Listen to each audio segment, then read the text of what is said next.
Hello and welcome to United Report. This is your home for all the latest Manchester United news, match updates, transfer stories, and in-depth analysis. Stay connected and never miss a moment. Subscribe now to stay ahead with everything happening at Old Trafford. The Manchester United figure said to a colleague at half-time at Goodison Park, "There is little warmth about their club amid the callous cost-cutting initiated by Sir Jim Ratcliffe. Ratcliffe is more than a year in at United, and his tenure as co-owner has been marked by an FA Cup triumph, United's sweetest in the competition since 1996.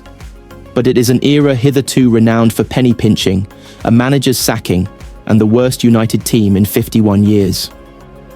Ratcliffe had become accustomed to United fans approaching him for selfies. He enters Old Trafford via the Stretford End tunnel, walks along the Sir Bobby Charlton stand and up the gangway towards the director's lounge. He always receives requests for pictures and always obliges. There is an undeniable dichotomy at United. There's no Ineos and United. It's just United, a club source said earlier this season. There's Ineos, and then there's United, another club source said more recently. Ratcliffe attended another fans' advisory board meeting at Carrington recently. Consultation is already underway between the fan representatives and the club on ticket prices and policies for next season. FAB members have to sign a non-disclosure agreement. The United chief executive Omar Barada sent an email last week to warn staff that leaking sensitive information could be regarded as gross misconduct. That missive was then leaked. Others were appalled that the news surfaced on the same day of Denis Law's funeral at Manchester Cathedral, which was coordinated by two former United employees who left the club last year. They had also overseen the funeral of long-serving United receptionist Kath Phipps at the Cathedral in January. Ratcliffe was not in attendance for either.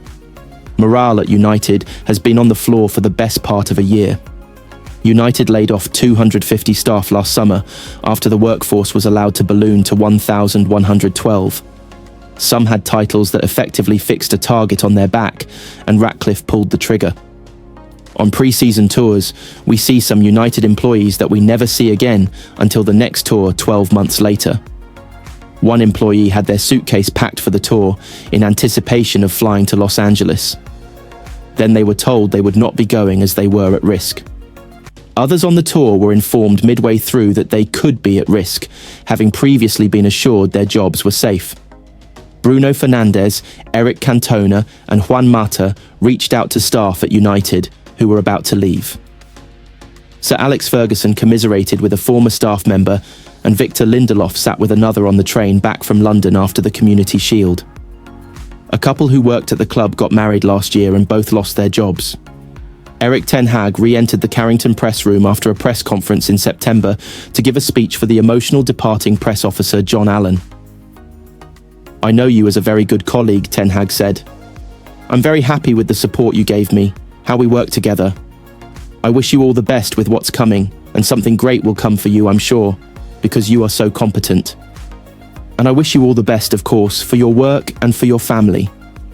Ten Hag took Allen and existing members of the press office out for a last supper. Departments are as depleted as the United attack. A member of the Controlled Solutions Group security firm United work with had to jump onto the front desk of the media entrance to hand out accreditation amid a staff shortage. Upstairs later that evening, the gentleman who ensures the press lounge buffet is replenished had to muck in and hand out team sheets. There are only two dedicated press officers with the first team. Toby Craig, the chief communications officer formerly of Manchester City and Chelsea, watches games from the director's box. Craig was another City alumni recruit recommended by Barada. United staff checked in with friends at City when Barada defected and were encouraged. He had a great reputation at City, a United source said. Now, he's out of his depth. In January last year, Ratcliffe held an all-staff meeting that one source described as amazing. "They get it," another enthused club employee said. United staff anticipated exciting times until reality dawned on them. Former employees are bound to be embittered, but it is a struggle to find anyone at United with a kind word to say about Ratcliffe now. In a briefing with dedicated correspondents in the Old Trafford boardroom on September 1st, Barada admitted there would be mistakes. Those on Ratcliffe's watch have been so glaring and so avoidable. The cost of sacking Ten Hag and the short-lived sporting director Dan Ashworth was £14.5 million, a sum that undermines the penny pinching at lower levels. United's summer was one of compromise. Signings for Ineos Lenny Yoro and Manuel Ugarte, signings for Ten Hag Matthijs de Ligt and Noussair Mazraoui. Manchester United have explained that their latest round of redundancies, which will see up to 200 employees lose their jobs, is being made to make the club profitable again. And while Sir Jim Ratcliffe's Ineos are also planning to shut the staff canteen and serve the club fruit, club chiefs have made it clear that a complete restructuring of the club is to stop the business from being a loss-making entity. United have failed to turn a profit in the past 5 years, with the first team slump contributing to a significant drop in broadcast revenue. Their absence from the Champions League is also costing them matchday and commercial revenue. A meeting with staff, led by Chief Executive Omar Barada, took place early on Monday, with the club confirming its plans to trim the staff further, having culled 250 roles last year. He said it will make the club more lean, agile, and financially sustainable. And the club followed that up with a statement, reading, "The transformation plan aims to return the club to profitability after 5 consecutive years of losses since 2019. This will create a more solid financial platform from which the club can invest in men's and women's football success and improved infrastructure." As part of these measures, the club anticipates that approximately 150 to 200 jobs may be made redundant, subject to a consultation process with employees. These would be in addition to the 250 roles removed last year. Barada, meanwhile, added, "We have a responsibility to put Manchester United in the strongest position to win across our men's, women's and academy teams. We are initiating a wide-ranging series of measures which will transform and renew the club. Unfortunately, this means announcing further potential redundancies, and we deeply regret the impact on those affected colleagues. However, these hard choices are necessary to put the club back on a stable financial footing. We have lost money for the past 5 consecutive years. This cannot continue.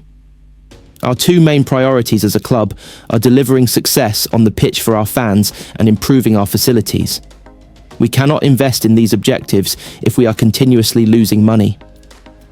At the end of this process, we will have a more lean, agile and financially sustainable football club, while continuing to provide a world-class service to our valuable commercial partners. We will then be in a much stronger position to invest in football success and improve facilities for fans, while remaining compliant with UEFA and Premier League regulations." United remain mired in the bottom half of the Premier League table, with head coach Ruben Amorim admitting earlier this month that the players and first-team coaching staff must take the blame for the job cuts, because if they were performing at the top level, the club would be more likely to be profitable.